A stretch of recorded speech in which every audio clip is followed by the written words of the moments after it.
इस जुमेरात को हमने आपको एक वीडियो बनाकर दी थी जिसमें आपको बताया गया था कि अमेरिका का जो फौजी अड्डा था शाम के अंदर, उसके ऊपर 4 जो है वो ड्रोन्स ने अटैक किया है और उसके ऊपर काफी जो है लोगों ने रिएक्शन करना शुरू किया, लोगों का काफी रिस्पांस आया। तो आपको ये बता दें कि अमेरिका के ऊपर बड़ा प्रेशर था, तो अमेरिका ने अब अपने फौजी बेसिस के ऊपर हमलों का जो है बदला लेने के लिए ईरान के जो शाम के अंदर मुख्तलिफ ठिकाने हैं उनको हिट करना शुरू कर दिया है। आपको ये बता दें कि गुज़श्ता रोज अमेरिका के सेनेटर और कांग्रेस में अमेरिकी इंटेलिजेंस कमेटी के सरबराह ने ईरान पर इल्जाम लगाया था कि वो शाम में अमेरिकी फौज पर बराह रास्त हमले कर रहा है। इस वजह से अमेरिका की कांग्रेस ने कुछ अप्रूवल्स भी की हैं और अमेरिका की जो मिडिल ईस्ट पॉलिसी है उसके अंदर थोड़ा बहुत बदलाव भी किया गया है ताकि जो फर्दर अटैक्स हैं ईरान के शाम के अंदर अमेरिकी बेसिस के ऊपर उनको रोका जाए। तो नाजरीन ग्रामी, ये मामला चल रहे हैं शाम के अंदर और अमेरिका के ड्रोन्स ने काफी हैवी स्ट्राइक की है।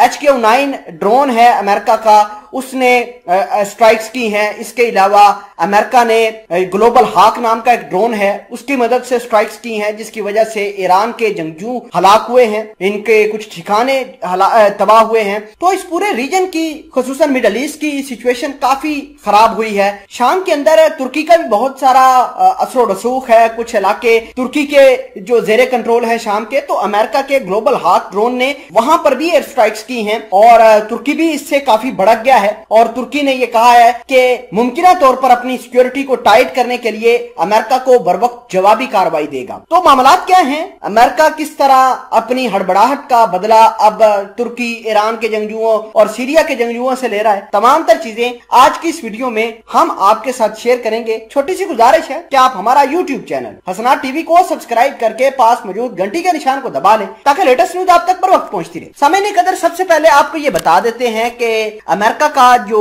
शाम के अंदर अड्डा था वो अमेरिका और यूके के कंट्रोल में था। अमेरिका यहां से जासूसी भी करता था, दाइश के ऊपर भी अटैक्स करता था।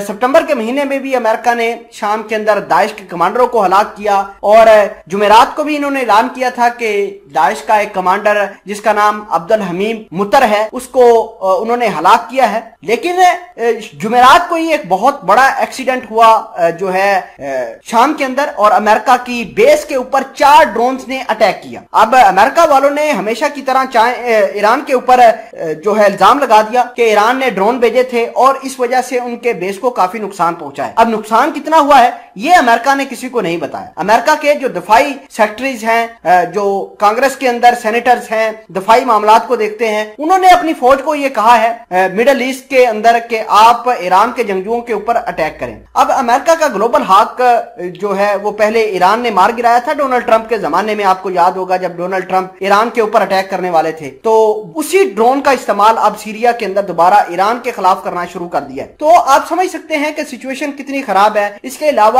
इसी ड्रोन ने यानी ग्लोबल हाक नामी ड्रोन ने तुर्की के जेरे कंट्रोल जो है इलाके हैं वहां पर भी बमबारी की है और तुर्की ने वहां पर अपनी फौज को अलर्ट कर दिया है कि मुमकिन तौर पर अमेरिका को इस हवाले से जवाब दिया जाएगा। आपको ये बता दें कि जुमेरात वाले दिन जो अमेरिका की बेस के ऊपर अटैक हुआ था तो इतलात ये है कि ईरान ये मानता है कि अमेरिका ये बेस इजरायलियों को दिए हुए था और इजरायली यहां से बैठकर सीरिया के अंदर मौजूद ईरान के जंगजुओं को जो है वो निशाना बनाता था। अमेरिका उनको लॉजिस्टिक देता था, अमेरिका उनको सैटेलाइट की इमेज देता था। इसके अलावा अमेरिका सैटेलाइट इंफॉर्मेशन देकर जो है ईरान के जंगजुओं को हिलाक करवा देता था। तो इस वजह से हो सकता है कि ईरान वालों ने, ईरान के जंगजुओं ने अपने ड्रोन बेचकर जो है यहाँ पर अमेरिका की बेस को निशाना बनाया था।